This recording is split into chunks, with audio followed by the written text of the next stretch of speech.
वडोदरा के करजन के कार्यकर्ताओं को एक अहम बैठक में शामिल होने से पहले ही पुलिस द्वारा नजरबंद कर लिया गया। वडोदरा जिले के करजन से डेडियापाड़ा में आयोजित एक अहम बैठक में शामिल होने जा रहे कार्यकर्ताओं को पुलिस ने नजरबंद कर लिया। बताया जा रहा है कि डेडियापाड़ा के विधायक चैतर वसावा द्वारा एक महत्वपूर्ण बैठक रखी गई थी, जिसमें शामिल होने के लिए करजन से कार्यकर्ता सुबह सवेरे रवाना होने वाले थे, लेकिन उससे पहले ही करजन पुलिस ने कार्रवाई करते हुए सभी कार्यकर्ताओं को उनके घरों से उठाकर करजन पुलिस स्टेशन लाया और नजरबंद कर दिया। અત્યારે ભેગું થવાનું મુખ્ય હેતુ એ હતું અમારું કે એક આવેદનપત્ર કેવડિયા ખાતે જે આપવાનું હતું, આવેદનપત્ર આપવાનો હેતુ એ હતો કે કેવડિયાની અંદર જે આદિવાસી વસતા સમાજના લોકો છે તે આ લોકોને એમની સાથે ગેર અન્યાય કરવામાં આવ્યો હતો। સાથોસાથ કે 34 જેટલા મકાનો તોડી નાખવામાં આવ્યા અને 10 થી 15 દુકાનો તોડી નાખવામાં, ત્યાંનું અનાજ પણ આ લોકો ચોરી ગયા છે।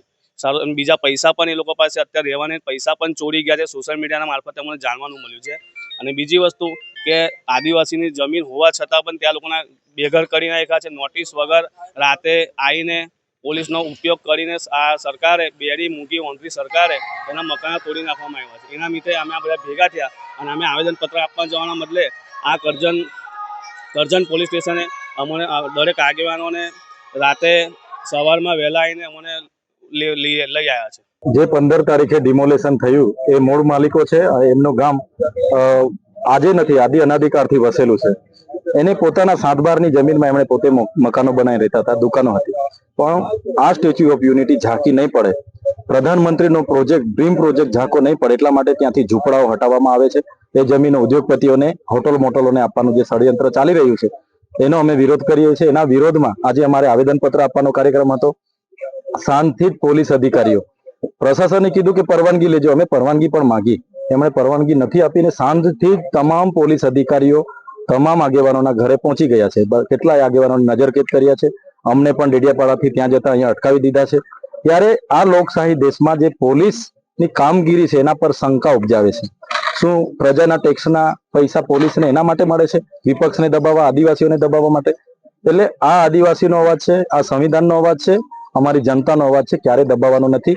અમે આ લોકો માટે લડીશું, સડકથી લઈને સદન સુધી। અમે નર્મદામાં જમીનો આપી, આજે પણ નર્મદાનું પાણી અમને નથી મળ્યું। અહીંયા શાળાઓમાં શિક્ષકો હોય કે તમામ વિકાસની બાબતો તમે જોઈ લો, આજે આજુબાજુના ગામની શું પરિસ્થિતિ છે। એટલે આ તમામ બાબતોએ આ ભાજપની સરકાર 30 વર્ષથી શાસન કરે છે પણ એમણે કર્યું નથી। હવે આદિવાસીઓની જમીન પર નજર છે એમની।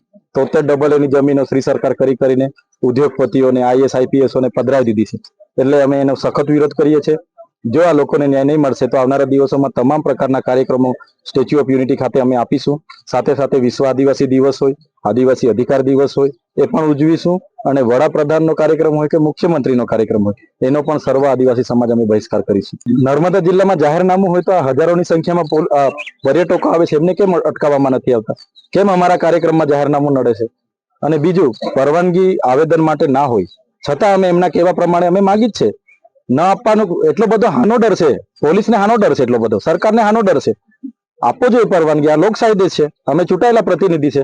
એટલે આ અમારો કાર્યક્રમ સફળ ન થાય એવા તમામ પ્રકારના પ્રયાસો પોલીસ દ્વારા કરવામાં આવ્યા છે, તમામ।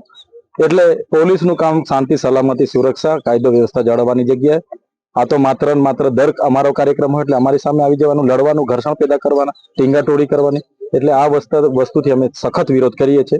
આવનારા દિવસોમાં અમારા તમામ ગામોમાં અમારી જનતાને અમે જાગૃત કરીશું, એક કરીશું અને આનાથી પણ વધારે તાકાતથી લડીશું। આજે પણ અમે આવેદનપત્રો તો આપવા જવાના જ છે, એ આપ્યા વગર અમે અહીંથી જવાના નથી।